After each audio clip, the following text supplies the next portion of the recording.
Chương trình được đặc biệt bảo trợ bởi ABC Supermarket, D&D Gel, bác sĩ Phạm Hoàng Trung.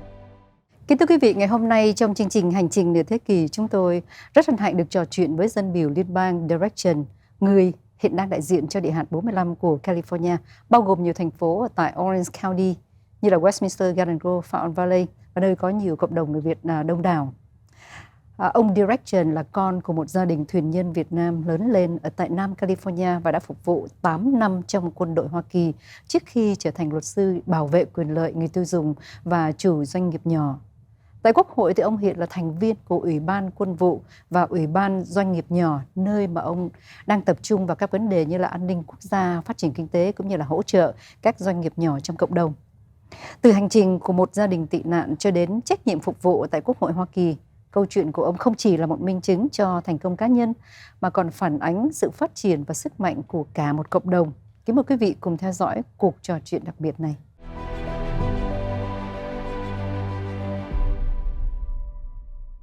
Good afternoon, Congressman Trần. And first of all, thank you so much for taking the time to join our program today.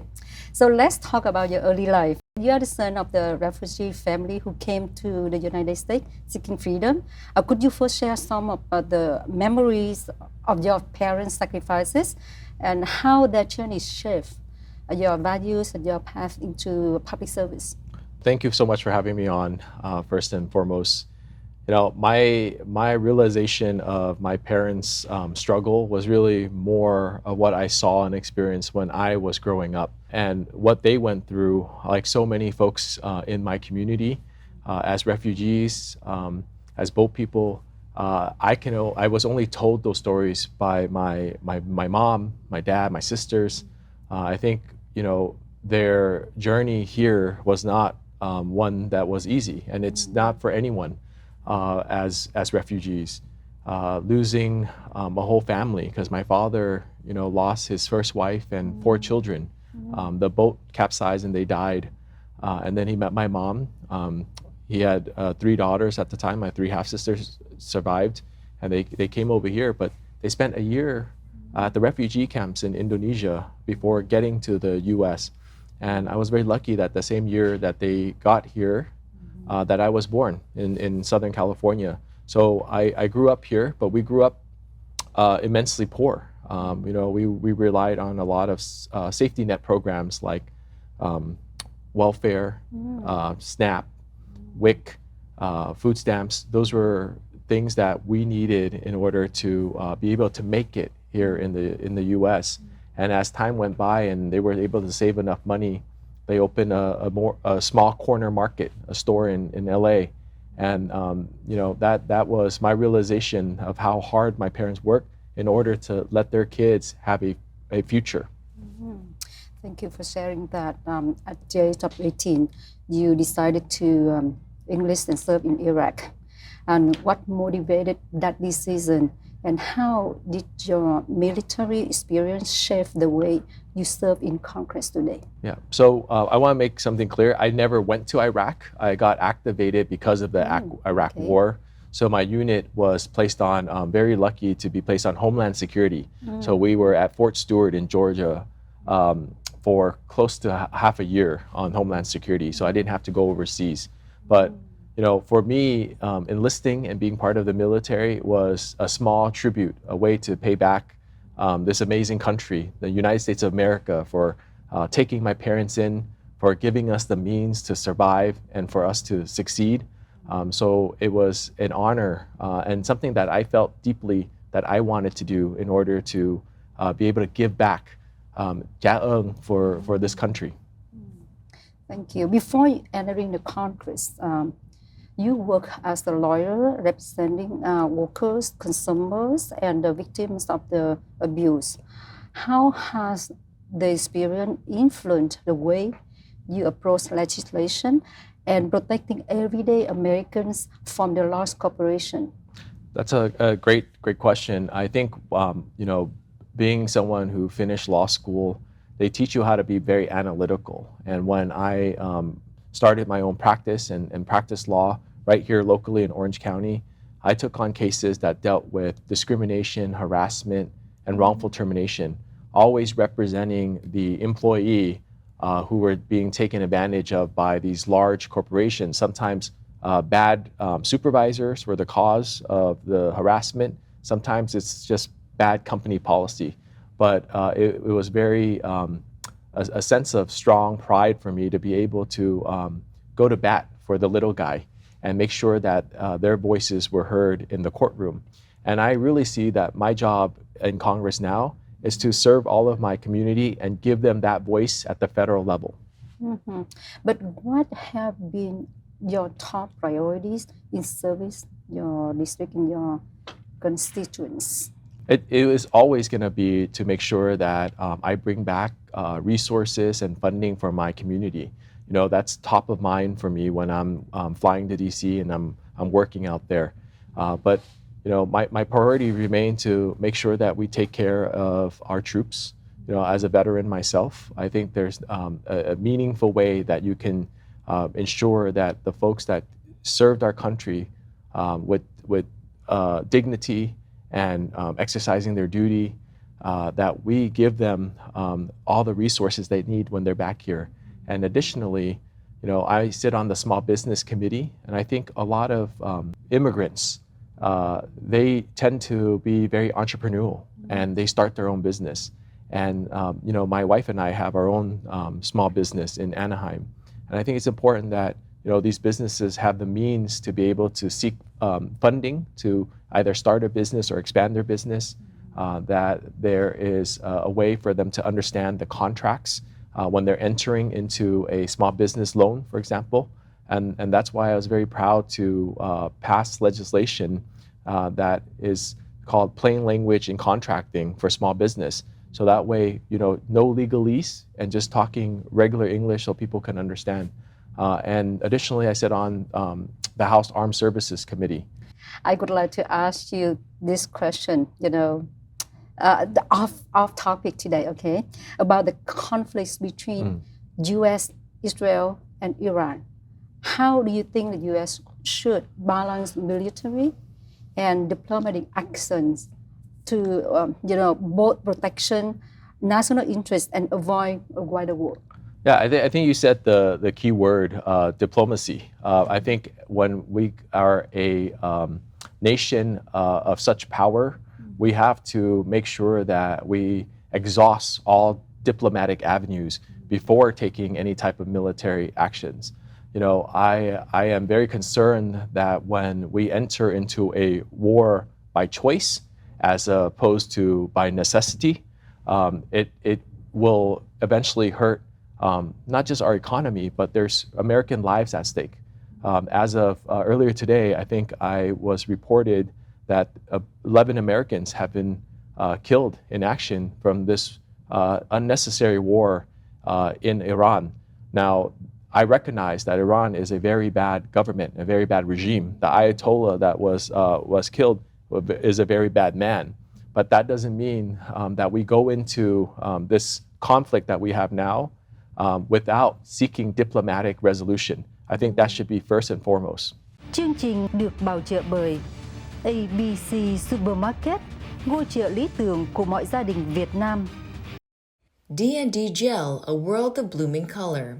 Bác sĩ Phạm Hoàng Trung, dùng dược thảo để có một sức khỏe toàn hảo. ABC, ngôi chợ lý tưởng của người Việt Nam. Nổi tiếng các loại hải sản thơm ngon, tôm hùm cá cua Canada. ABC, ngôi chợ lý tưởng của người Việt Nam. Thịt cá rau cải đủ loại trái cây, amazingly fresh. ABC, wow, tươi quá. Quầy rượu đấu hiệu whisky cognac nè và đủ các loại bia. ABC, ngôi chợ lý tưởng của người Việt Nam. Ngay trung tâm Lý Đô Sài Gòn. ABC Supermarket.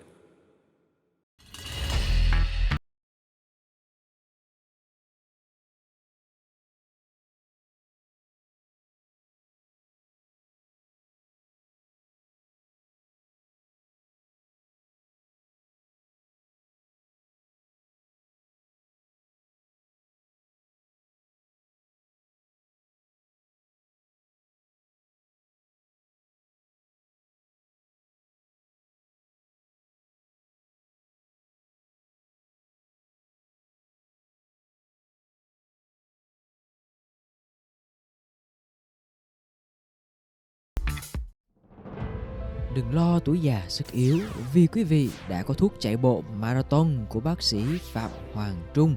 Thuốc bổ xâm nhung marathon, chai số 10 tổng hợp gần 30 loại dược thảo tinh quý thượng hạng cùng với những vitamin và khoáng chất cần thiết để bồi bổ cho cơ thể. Trong suốt thời gian trải dài từ mấy chục năm qua với bao thế hệ đã dùng qua marathon đều xác định và đánh giá thuốc marathon là món quà tuyệt vời cho sức khỏe. Mọi thắc mắc xin liên lạc bác sĩ Phạm Hoàng Trung 714 775 2026 775 2026. Thuốc marathon luôn mãi là người bạn đồng hành chạy bộ cùng quý vị. Dùng dược thảo để có một sức khỏe hoàn hảo.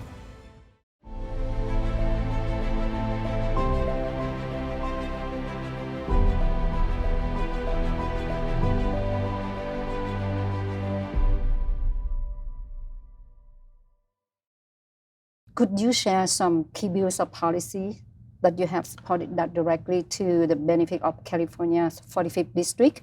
And are there any particular bills that you are currently working on that you believe that will make a meaningful impact on your community? Yeah, G. I share that, I'll start with something that I'm very proud of, which is the fact that in the last about 14, 15 months of being in office, I've been able to bring back $14 million in funding back to our district, CA 45. What does that mean? That means people's hard-earned tax dollars that they paid out is coming back to them where they can see it on the streets. They're going to be served by it. Specifically for Little Saigon, we brought back $1 million for the Westminster Recreation and Senior Center, which is a very important center within our community. Yes. Mm-hmm. I brought back $2 million for the Fountain Valley Fire Department. They were in much need of a new fire station, and this is going to go towards that. And then Garden Grove Fire Authority, the OC Fire Authority said that their Garden Grove station also needed $1 million. So I brought that back for them too. So it's a continuation of bringing back these funds. That's just 4 of the 14 million that I brought back throughout my entire district. Okay, I know that our community very grateful your contributions and your dedication, and among of those efforts, which do you believe that has made the most meaningful impact on the Vietnamese community and the diverse communities in your district? I think we have to look at it from a more broad perspective. When you ask me what's my number one impact that I bring back to the district, I can share that I think it is hope. I think it's motivational, and it's very hopeful when we see our community that's represented by someone who actually is from the community, that cares about the community, that can tell the story of our community at the federal level. So sometimes it's not as tangible as dollar money, but it's also the smiles and the hope that I see when I'm back in the district and all the chú and back, and they tell me how proud they are that they finally have a voice in DC. But my service extends to, outside of just Little Saigon. I also have to serve the Korean community and the Hispanic community just the same, because everyone that's part of this district matters, and they deserve a representative that's going to work for them. Behind every public servant, there is often a strong family support system. Your wife, Michelle, a pharmacist, has been a part of that journey. Could you share the important role she has played in your life, and especially during the pandemic last month, when your family pharmacy, helped serve the community? Yeah, I'm so grateful that I have a very strong and amazing spouse. My wife not only runs a small community pharmacy in Anaheim, but she helps take care of our 3 amazing kids. That's probably her most important job that she enjoys the most as well. And when I'm in DC, she's holding down the fort, if you will, by making sure that she runs her business, and then also take care of our 3 amazing kids. She grew up at the age of 3 in Garden Grove in this area. So she considers herself, long-standing community member, of Little Saigon. So she's very proud of that, and I'm very lucky and fortunate to have her counsel when I need it. As a father of 3 children, you just mentioned you have 3 children in public school. And what values do you hope to pass on to your children? And what message would you like to send to the younger Vietnamese American generation growing up in the United States today? You know, I think when it comes to what I want to pass on to not just my 3 children, but any of the young folks, the young adults out there, is what my parents instilled in me when I was very young, and that the Army reinforced. You know, everything that I do goes back to selfless service. And it's one of the tenets of the Army, and it's something that my parents always taught me. It's very important that you give back. You know, if you have the means, you give back. If you have the time, you volunteer. If you have the capacity to run for office, then you run for office to take care of your community, right? So for me, I think making sure that our youth and my kids understand that it's important to make sure that you make money and be successful. Yes, that's great, but also you have to learn how to give back to community. And additionally, I think, you know, specifically for our community, the Vietnamese diaspora, I want to make sure my kids understand the importance of our history. How did we get here? Why are we here in the U.S.? What happened to us in Vietnam? Their grandfather fought against the Viet Congs and the communists and was jailed. They cannot forget that. They need to know that. And that story is very similar to so many you know, kids and children out there that's part of our community. So it cannot be lost, and we have to continue to educate them and tell those stories. Tell the stories of how we came in this country and how our parents work hard so that we can have a future and be Americans, Vietnamese Americans. This year marks 50 years since 1975. The Vietnamese American has grown stronger and gained a greater voice in American society. As a Vietnamese American member of Congress, what message would you like to share with the community? You know, I am deeply proud of the accomplishments of our community here in the United States, not just Little Saigon, but all over the United States and the world outside of Vietnam.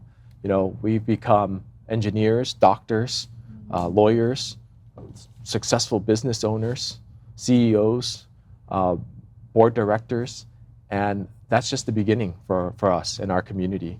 So I thank my elders for the opportunity to serve and everything that they've done in order to make sure that their kids and their kids' kids have the opportunity to realize the American dream in this country. So it's something that we're going to have to continue to support each other to do, but it all started from their struggles and their fight, and it's never going to be forgotten. What message would you like to share to the young Vietnamese American who dream to make a difference in this country? You know, I think anything is possible if you have the love and support behind you and you have that will.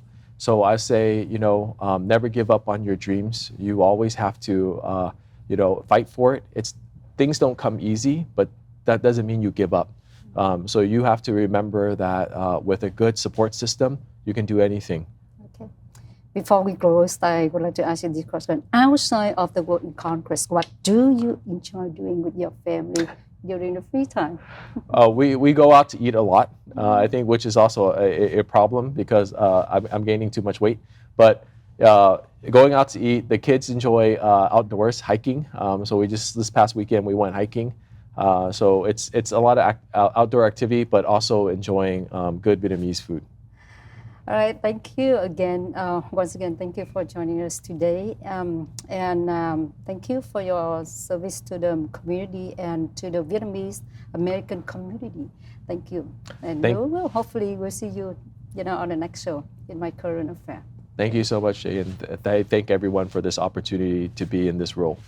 Chương trình được bảo trợ bởi ABC Supermarket, ngôi chợ lý tưởng của mọi gia đình Việt Nam. D&D Gel, a world of blooming color. Bác sĩ Phạm Hoàng Trung, dùng dược thảo để có một sức khỏe toàn hảo. ABC, ngôi chợ lý tưởng của người Việt Nam. Nổi tiếng các loại hải sản thơm ngon, tôm hùm cá cu Canada. ABC, ngôi chợ lý tưởng của người Việt Nam. Thịt cá rau cải đủ loại trái cây. Amazingly fresh.